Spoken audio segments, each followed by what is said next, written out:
2.5 ವರ್ಷ ನಾನೇ ಸಿಎಂ ಎಂಬ ಹೇಳಿಕೆ ವಿಚಾರಕ್ಕೆ ಸಂಬಂಧಪಟ್ಟಂತೆ ಹೈಕಮಾಂಡ್ಗೆ ಸೆಡ್ಡು ಹೊಡೆದಿದ್ದಾರೆ ಎಂಬ ಹೇಳಿಕೆಗೆ ಸಿಎಂ ಬಿಜೆಪಿ ಎಂಎಲ್ಸಿ ಸಿಟಿ ರವಿಗೆ ಸಿಎಂ ಸಿದ್ದರಾಮಯ್ಯ ತಿರುಗೇಟು ಕೊಟ್ಟಿದ್ದಾರೆ. ಹೈಕಮಾಂಡ್ಗೆ ಸಿದ್ದರಾಮಯ್ಯ ಸೆಡ್ಡು ಹೊಡೆದಿದ್ದಾರೆ ಅಂತ ಸಿಟಿ ರವಿ ಹೇಳಿದ್ರು. ಬಿಜೆಪಿಯವರಿಗೆ ಯಾಕೆ ನಮ್ಮ ಪಕ್ಷದ ಬಗ್ಗೆ ಇಷ್ಟೊಂದು ಕಾಳಜಿ ಅಂತ ಸಿಎಂ ಅವರು ಪ್ರಶ್ನೆ ಮಾಡಿದ್ದಾರೆ. ನಮ್ಮ ಆಂತರಿಕ ವಿಚಾರದ ಬಗ್ಗೆ ಯಾಕೆ ತಲೆ ಕೆಡಿಸ್ಕೊಳ್ಬೇಕು ಇಷ್ಟೊಂದು? ಅವರು ಯಾಕೆ ಇಷ್ಟೊಂದು ತಲೆ ಕೆಡಿಸ್ಕೊಳ್ಳೋದಕ್ಕೆ ಸಾಧ್ಯ? ಅವರು ಯಾರು ತಲೆ ಕೆಡಿಸ್ಕೊಳ್ಳೋದಕ್ಕೆ? ಅವರೇನು ನಮ್ಮ ಹೈಕಮಾಂಡ ಅಂತ ಬೆಳಗಾವಿ ವಿಮಾನ ನಿಲ್ದಾಣದಲ್ಲಿ ಸಿಎಂ ಸಿದ್ದರಾಮಯ್ಯ ಆಕ್ರೋಶ ಹೊರಹಾಕಿದ್ದಾರೆ.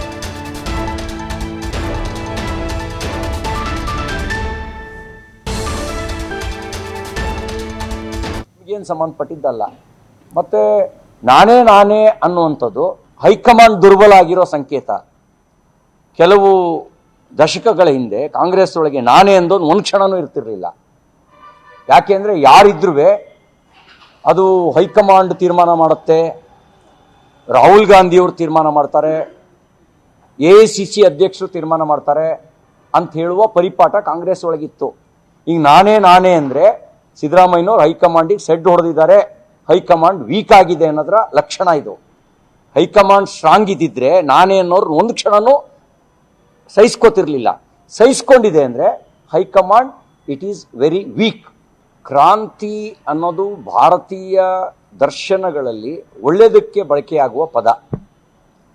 ಯಾರು ಮುಖ್ಯಮಂತ್ರಿ ಆದರೂ ರಾಜ್ಯಕ್ಕೆ ಒಳ್ಳೆಯದಾಗತ್ತೆ ಅನ್ನುವಂಥ ವಿಶ್ವಾಸ ಇಲ್ಲ. ಯಾರು ಮುಖ್ಯಮಂತ್ರಿ ಆಗ್ತಾರೆ? ಯಾಕೆ ನಮ್ಮ ಪಕ್ಷದ ಬಗ್ಗೆ ಅಷ್ಟೊಂದು ತಲೆ ಕೆಡಿಸ್ಬೇಕು? ಅವ್ರ ಕೆಲಸ ಮಾಡೋದು ಬಿಟ್ಬಿಟ್ಟು ನಮ್ಮ ಪಕ್ಷದ ಆಂತರಿಕ ವಿಚಾರಗಳ ಬಗ್ಗೆ ಯಾಕೆ ತಲೆ ಕೆಡಿಸ್ಕೊತಾರೆ? ಯಾಕೆ ತಲೆ ಕೆಡಿಸ್ಕೊತಾರೆ? ಅವ್ರು ಯಾರ್ರಿ ಅವರು? ಈ ಸೀಟ್ ಅವರ high command? I do not want to reply BJP's query. BJP ಅವ್ರಿಗೆ ಯಾಕೆ ನಮ್ಮ ಪಕ್ಷದ ಬಗ್ಗೆ ಅಷ್ಟೊಂದು ತಲೆ ಕೆಡಿಸ್ಬೇಕು? ಅವ್ರ ಕೆಲಸ ಮಾಡೋದು ಬಿಟ್ಬಿಟ್ಟು ನಮ್ಮ ಪಕ್ಷದ ಆಂತರಿಕ ವಿಚಾರಗಳ ಬಗ್ಗೆ ಯಾಕೆ ತಲೆ ಕೆಡಿಸ್ಕೊತಾರೆ?